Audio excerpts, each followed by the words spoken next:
മഴക്കെടുതിയെ തുടർന്ന് യാത്രക്കാർ നേരിട്ട ബുദ്ധിമുട്ടിൽ ക്ഷമ ചോദിച്ച് ദുബായ് വിമാനത്താവളം അധികൃതർ 400ഓളം വിമാനങ്ങൾ റദ്ദാക്കേണ്ടി വന്നതിൽ എമിറേറ്റ്സ് എയർലൈൻസും ഖേദം പ്രകടിപ്പിച്ചു. വിമാനത്താവളത്തിന്റെ പ്രവർത്തനം സാധാരണ നിലയിലേക്ക് എത്തിക്കാനുള്ള നടപടികൾ അതിവേഗം പുരോഗമിക്കുകയാണ്.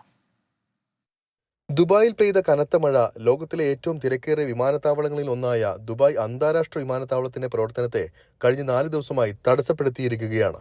അതിവേഗം സാധാരണ നിലയിലേക്ക് തിരിച്ചുവരാൻ ശ്രമങ്ങൾ നടത്തിക്കൊണ്ടിരിക്കുന്നതിനിടയിലാണ് ദുബായ് എയർപോർട്ട് സിഇഒയും എമിറേറ്റ്സ് സിഇഒയും യാത്രക്കാർക്ക് നേരിട്ട ബുദ്ധിമുട്ടിൽ ഖേദം പ്രകടിപ്പിച്ച് എത്തിയത്.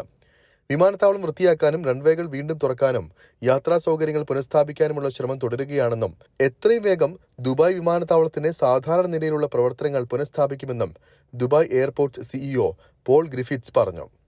യാത്രക്കാർക്ക് അനുഭവപ്പെട്ട നിരാശയ്ക്കും അസൗകര്യത്തിനും ഖേദം പ്രകടിപ്പിച്ച സിഇഒ ഈ വെല്ലുവിളി നിറഞ്ഞ സമയത്ത് അതിഥികൾ നൽകിയ സഹകരണത്തിന് നന്ദി പറയുന്നതായും കൂട്ടിച്ചേർത്തു. യാത്രക്കാർ അനുഭവിച്ച ബുദ്ധിമുട്ടിൽ ആത്മാർത്ഥമായി ക്ഷമ ചോദിക്കുന്നതായി എമിറേറ്റ്സ് സിഇഒ ടിം ക്ലാർക്കും അറിയിച്ചു. കനത്ത മഴയെ തുടർന്ന് എമിറേറ്റ്സ് എയർലൈൻസിന്റെ 400ഓളം വിമാനങ്ങളാണ് റദ്ദാക്കിയത്. വിമാനയാത്ര മുടങ്ങിയത് കാരണം ബുദ്ധിമുട്ടിലായവർക്കായി 12,000 ഹോട്ടൽ മുറികൾ എടുത്തു നൽകിയും 2.5 ലക്ഷത്തോളം ഭക്ഷണ കൂപ്പണുകൾ വിതരണം ചെയ്തും സഹായമെത്തിക്കാൻ 100ഓളം എയർലൈൻ ജീവനക്കാരെ സജ്ജമാക്കിയുമാണ് എമിറേറ്റ്സ് പ്രതിസന്ധി സമയം തരണം ചെയ്തതെന്നും സിഇഒ അറിയിച്ചു. ഇന്ന് രാവിലെ മുതൽ എമിറേറ്റ്സ് ദുബായ് വിമാനത്താവളത്തിൽ നിന്നുള്ള സാധാരണ സർവീസുകൾ പുനരാരംഭിച്ചതായും അധികൃതർ വ്യക്തമാക്കി. അതേസമയം ദുബായ് എയർപോർട്ടിന്റെ പ്രവർത്തനം സാധാരണ നിലയിൽ എത്തിക്കാനുള്ള നടപടികൾ അതിവേഗം പുരോഗമിക്കുകയാണ്. 24 ദുബായ്.